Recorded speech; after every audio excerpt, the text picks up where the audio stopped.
Assalomu alaykum, aziz yurtdoshlar.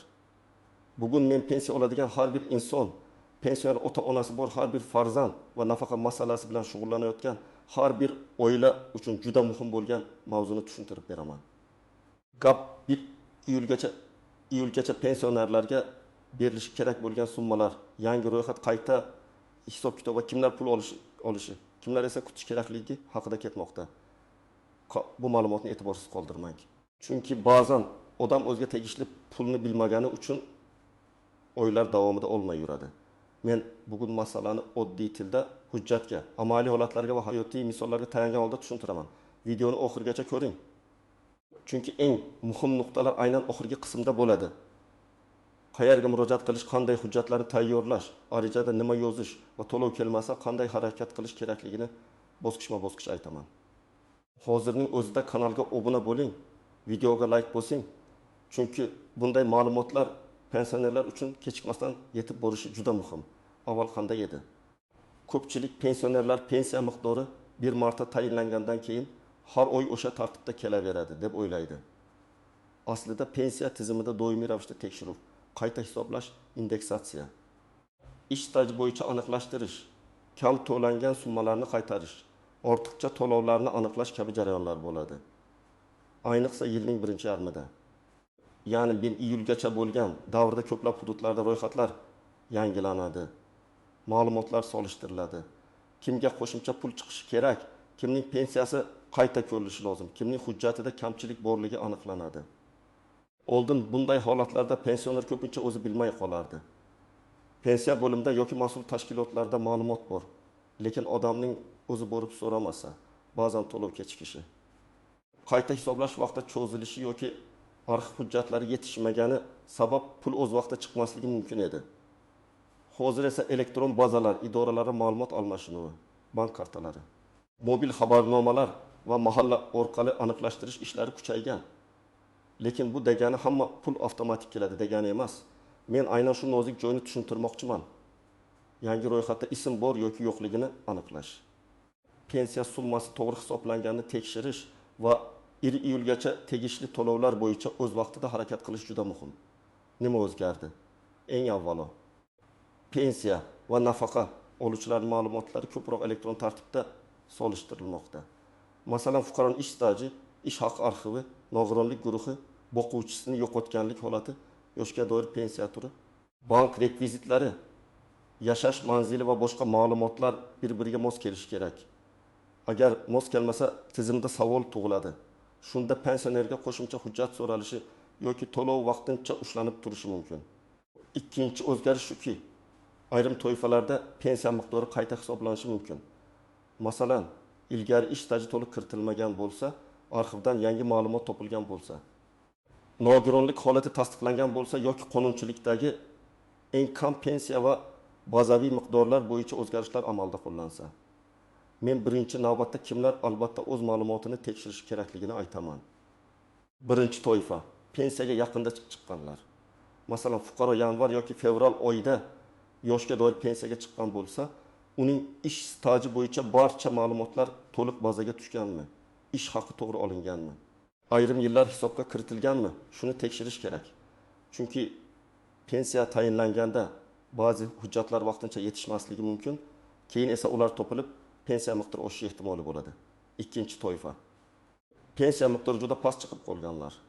Masalan, bir inson 3 yil ishlagan, lekin unga juda kam pensiya tayinlangan. Bunday holatda men doim aytaman, faqat shunaqa ekan deb yurmaslik kerak. Ehtimol ish stajining bir qismi kiritilmagan, eski korxona arxividan ma'lumot kelmagan yoki ish haqi ko'rsatkichi noto'g'ri olingan bo'lishi mumkin. Agar shu aniqlansa, nafaqat keyingi oylarda pensiya oshadi, balki ayrim hollarda oldingi davr uchun kam to'langan summa ham qayta hisoblanib berilishi mumkin. Uchinchi toifa, nogironlik pensiyasi yoki nafaqasi oluvchilar. Bu yerda nozik jihat shundaki, tibbiy mehnat ekspert komissiyasi xulosasi, nogironlik muddati, guruhiy va qayta ko'rik sanalari juda muhim. Agar nogironlik muddati uzaytirilgan bo'lsa-yu, ma'lumot tizimga vaqtida tushmagan bo'lsa, to'lovda kechikish bo'lishi mumkin. Yoki aksincha, guruh o'zgarsa, to'lov miqdori ham o'zgarishi ehtimoli bor. Shu sababli bunday insonlar 1 iyulgacha o'z hujjatlari va ro'yxatdagi holatini tekshirilib qo'yishi kerak. 4-toifa boquvchisini yo'qotganlik pensiyasi oladigan oilalar. Masalan, voyaga yetmagan farzandlar, talaba bo'lgan farzandlar yoki qaramoqda bo'lgan oila a'zolari bo'lishi mumkin.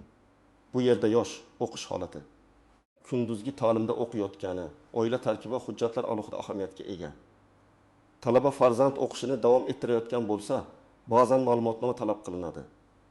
Agar bunday ma'lumot o'z vaqtida berilmasa, to'lov to'xtab qolishi yoki qayta tiklash uchun vaqt ketishi mumkin. 5-toifa bank kartasi almashtirilgan yoki yashash manzili o'zgargan pensionerlar. Ko'p odamlar bunga e'tibor bermaydi. Masalan, pensioner yangi bank kartasi ochdi, eski karta muddati tugadi yoki boshqa tumanga ko'chib o'tdi. Agar pensiya to'lov tashkilotida yangi rekvizitlar va manzil aniq bo'lmasa, pul o'z vaqtida tushmasligi mumkin. Shuning uchun bunday o'zgarishlar bo'lsa, albatta pensiya bo'limiga yoki mas'ul tashkilotga xabar berish kerak. Endi real misollar bilan tushuntiraman. Tasavvur qiling, 67 yoshli otaxon 22 yil zavodda ishlagan. Pensiyasi tayinlanganda faqat 2 yil staj kiritilgan. Chunki zavodning eski arxiv hujjatlari topilmagan. Otaxon men baribir pensiya olyapman-ku deb yuraversa, har oy kamroq pul olishi mumkin. Lekin arxivdan ishga qabul qilingan va ishdan bo'shagan yillari haqida ma'lumotnoma topilsa, yana 6 yil staj qo'shiladi. Bu pensiya miqdorini oshirishi mumkin. Agar qayta hisoblash natijasida har oy 1000 so'm kam to'langani aniqlansa, bir necha oy yoki belgilangan davr uchun qo'shimcha to'lov chiqishi ehtimoli bor. Aynan shunday pullar ro'yxat va qayta hisob kitoblarda ko'rinadi. Yana bir misol. Onaxon pensiyasini bank kartasi orqali oladi. Karta muddati tugagan, yangi karta ochilgan, lekin u pensiya bo'limiga bu haqda aytmagan. Natijada pul yuborilgan bo'lsa ham texnik qaytish yoki kechikish yuz berishi mumkin. Onaxon esa pensiyani bermayapti deb o'ylaydi. Aslida muammo huquqda emas, rekvizitda bo'ladi. Bunday vaziyatda karta ma'lumotlarini yangilash, bankdan hisob raqami rekvizitini olish va pensiya bo'limiga topshirish kerak. 3-misol. Boquvchisini yo'qotganlik pensiyasi oladigan oilada farzand 19 yoshga to'lgan, lekin kunduzgi ta'limda o'qiyapti. Agar o'qish joyidan ma'lumotnoma topshirilmasa, tizim uni voyaga yetgan deb ko'rib, to'lovni to'xtatishi mumkin. Keyin oila nega pul kelmay qoldi deb yuradi. Aslida bunday holatlarda o'qiyotgan tasdiqlansa, to'lov qayta tiklanishi va ayrim davrlar bo'yicha qayta hisoblanishi mumkin. Demak, hujjat mas'ul olmasligi mumkin. Agar sizning pensiyangiz har oy o'z vaqtida tushayotgan bo'lsa, bank kartangiz ishlayotgan bo'lsa, yashash manzilingiz o'zgarmagan bo'lsa, nogironlik yoki boquvchini yo'qotganlik kabi muddatli tasdiq talab qiladigan holatlar bo'lmasa, sizda alohida shoshilinch xavotir bo'lmasligi mumkin. Lekin baribir men har bir pensionerga yiliga kamida bir marta pensiya hisob kitobini tekshirtirishni maslahat beraman. Chunki hatto oddiy yoshga doir pensiyada ham arxiv ma'lumoti, ish staji yoki qayta hisoblash masalalari chiqib qolishi mumkin. Endi eng muhim qismga o'tamiz. Hamma pensionerga bir xil summa beriladi degan fikr noto'g'ri. Ijtimoiy tarmoqlarda hamma pensionerlarga falon so'mdan beriladi degan gaplar ko'p tarqaladi. Men bunday xabarlarga juda ehtiyotkor qarashni maslahat beraman. Pensiya va nafaqa to'lovlari aniq toifa, aniq hujjat, aniq hisob kitob va amaldagi qonuniy asosga qarab belgilanadi. Bir odamga qo'shimcha pul chiqishi mumkin, ikkinchi odamga chiqmasligi mumkin. Bu adolatsizlik emas, balki hujjat va hisob kitob farqi bo'lishi mumkin. Birinchi nozik jihat. Yangi ro'yxat deganda har doim yangi yordam puli tushunilmaydi. Ba'zan yangi ro'yxat degan to'lov oluvchilar ro'yxatini aniqlashtirish, bank ma'lumotlarini yangilash, yashash holatini tekshirish yoki qayta hisoblangan pensionerlar ro'yxatini shakllantirish bo'ladi. Shuning uchun kimdir ro'yxatga tushsa, qo'shimcha pul olishi mumkin, kimdir esa faqat ma'lumoti yangilangan bo'ladi. Ikkinchi nozik jihat, pulning 1 iyulgacha berilishi deganda hamma pul aynan bir kunda tushadi degani emas. To'lovlar hudud bank, pensiya bo'limi, hujjat tayyorligi va hisob kitob jarayoniga qarab bosqichma-bosqich amalga oshirilishi mumkin. Masalan, bir tumanda 20 iyunda tushsa, boshqa tumanda 25 iyunda yoki oyning oxirgi ish kunlarida tushishi mumkin. Muhimi, sizning huquqingiz tan olinganmi? Hujjatingiz qabul qilinganmi va to'lov topshirig'i shakllanganmi? Shuni aniqlash kerak. 3-nozik jihat, pensioner ishlayotgan bo'lsa, ayrim hisob kitoblarda o'ziga xos tartiblar bo'lishi mumkin. Ishlayotgan pensionerning pensiyasi, daromadi, ayrim imtiyozlari yoki qayta hisoblash masalasi alohida ko'riladi. Bu ishlasangiz pensiya olmay qolasiz degani emas. Lekin ish faoliyati va sug'urta badallari bo'yicha ma'lumotlar pensiya hisobiga ta'sir qiladigan holatlar bo'lishi mumkin. Shuning uchun ishlayotgan pensioner ham o'z ma'lumotini tekshirtirishi foydali. 4-nozik jihat. Ortiqcha to'lov masalasi. Ba'zan tizim pensionerga oldin ortiqcha to'lov qilingani aniqlashi mumkin. Masalan, nogironlik muddati tugagan, lekin to'lov davom etgan, talaba o'qishni to'xtatgan, lekin boquvchisini yo'qotganlik pensiyasi to'langan yoki boshqa ma'lumot kech kelgan. Bunday holatda keyingi to'lovlardan ushlab qolish masalasi chiqishi mumkin. Shuning uchun hujjatni yashirish yoki baribir bilishmaydi deb o'ylash juda noto'g'ri. Oxir oqibat tizim aniqlaydi va odamga og'riq bo'lishi mumkin. 5-nozik jihat ishonchnoma orqali pensiya olish. Agar pensionerning o'zi bora olmasa, yaqinlari ishonchnoma bilan pul olishi mumkin, lekin ishonchnomaning muddati, notarial tartibi, bank talabi va pensiya bo'limidagi ma'lumot mos bo'lishi kerak. Muddati tugagan ishonchnoma bilan pul olishda muammo chiqadi. Pensiona yotib qolgan bo'lsa, og'ir kasal bo'lsa yoki uzoq hududda bo'lsa, yaqinlari oldindan hujjatni to'g'ri rasmiylashtirib qo'yish kerak. 6-nozik jihat firibgarlardan ehtiyot bo'lish. So'nggi paytlarda pensionerlarga pul chiqarib beraman, ro'yxatga kiritaman, kartangiz kodini ayting, SMS kodini yuboring degan aldovlar ko'paygan. Men qat'iy aytaman, hech kimga bank kartangiz parolini, SMS kodini, plastik karta rasmini, pasport ma'lumotingizni telefon orqali yubormang. Pensiya bo'yicha rasmiy murojaat pensiya bo'limi, Davlat xizmatlari markazi rasmiy portal yoki mas'ul idora orqali qilinadi. Agar kimdir pul evaziga sizni ro'yxatga kiritishini aytsa, bu katta ehtimol bilan firibgarlikdir. Endi men aniq harakatlar rejasini aytaman. Birinchi qadam, pensiyangiz oxirgi 3 yoki 6 oyda qanday tushganini tekshiring. Bank kartangizdan ko'chirma oling yoki bank ilovasidan kirimlarni ko'ring. Har oy bir xil summami, kamayish yoki kechikish bormi, qo'shimcha to'lov tushganmi, shuni yozib chiqing. Agar pensionerning o'zi buni qila olmasa, farzandlari yordam bersin. Oddiy daftar tutib, oyma-oy yozib borish ham foydali. Ikkinchi qadam, pensiya bo'limiga yoki mas'ul tashkilotga murojaat qilib, pensiya hisob-kitob varaqasini yoki tushuntirishni so'rang. Siz mening pensiyam qanday hisoblangan, ish stajim necha yil kiritilgan, qaysi ish haqi davrlari olingan, qo'shimcha qayta hisoblash bormi deb so'rashingiz mumkin. Bu savollar uyat emas. Pensioner o'z pulining qanday hisoblanganini bilishga haqli. 3-qadam, hujjatlarni tayyorlang. Odatda kerak bo'lishi mumkin bo'lgan hujjatlar: pasport yoki ID karta, pensiya guvohnomasi yoki pensiya oluvchi sifatidagi ma'lumot, mehnat daftarchasi, arxiv ma'lumotnomalari, ish haqi haqida ma'lumot, bank rekvizitlari, nogironlik bo'yicha tibbiy xulosa, boquvchisini yo'qotganlik holatida tug'ilganlik guvohnomasi, nikoh yoki vafot etganlik hujjatlari, talaba farzand uchun o'qish joyidan ma'lumotnoma. Har bir holatda hujjatlar farq qiladi, lekin asosiy maqsad bitta. Sizning huquqingizni tasdiqlash. 4-qadam, ariza yozing. Arizada juda murakkab gaplar shart emas. Masalan, menga tayinlangan pensiya miqdorini qayta tekshirib berishingizni, ish stajim va ish haqi ma'lumotlarim to'liq hisobga olinmagani aniqlab, agar kam to'lov mavjud bo'lsa, qonuniy tartibda qayta hisoblab berishingizni so'rayman deb yozish mumkin. Agar to'lov kechiksa, pensiya to'lovim nima sababdan kechikayotganini yozma ravishda tushuntirib berishingizni so'rayman deb yoziladi. Eng muhimi, arizani topshirganda qabul qilinganini tasdiqlovchi raqam yoki belgi oling. 5-qadam. Javobni kuting, lekin nazoratsiz qoldirmang. Ariza topshirdim, endi o'zi bo'ladi deb unutib yubormang. Murojaat raqamini yozib qo'ying. Qaysi sanada topshirganingizni belgilang. Kim qabul qilganini qayd eting.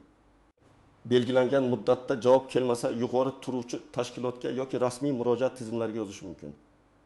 Og'zaki gap bilan cheklanib qolmang.